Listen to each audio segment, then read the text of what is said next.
vakomana veFrelimo vekuMozambique vazoparadza nyika yavanotungamira zvatona kuti kunyange vasingadiwe nevanhu vose vada kuramba nepanogona napo vari clinged onto power, but zviri kuitika nyika yeMozambique zvinyatsokusignifya kuti aiwa vanhu ava vachadi kamwe. Sadamira mashoko atona kuti aiwa vakomana vana Venancio Mondlane vari very powerful and influential. Remember subscribe or like or turn on the bell icon.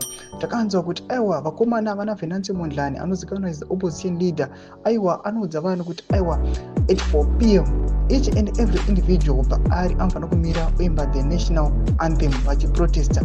Panapa tona pane chiitiko chinoitika munyika yeMozambique chinochinyorwa chichinzi instead of letting people peacefully sing national anthem at 4 p.m. and continue with their lives, security forces understood was better to tear gas and shoot protesters. As a result, dispersed protesters decided to block roads with barricades.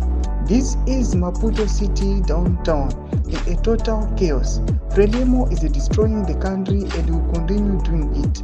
The most important thing is to remain in power no matter what. No mashukana tokopana vince vakomana Frelimo chavo kungoda ngorimena vangori onto power vari clinged onto power vachidestroya vachishuta vanhu, but chotoona kuti aiwa chavari kuita chacho hapana. Vakangosiya vakangoenda down, vakangosiya zvinzvimbo zvacho hapana kana chavanomboduza. Zvatoona kuti panguva inoi people masouls they are crying kunyika yeMozambique nekuda kwevanhu vana Daniel Chapo nana Filipe Nyusi vada kuramba party yavo ingori on power. Zvatikuona kuti people aiwa nemacitizens emunyika yeMozambique avachada noda kuti vanoziva kuti these guys they are corrupt, these guys they abuse my human rights. Kubudisa mafungiro enyu munoti kudii pamusoro pechaos iri kuitika nyika yeMozambique as a result pamusoro peinfluence yakaitiwa aiwa nenyika yeZimbabwe mapose avo. Pina comment section medu kutidza mafungiro enyu, musana subscribe or like, turn on the bell icon.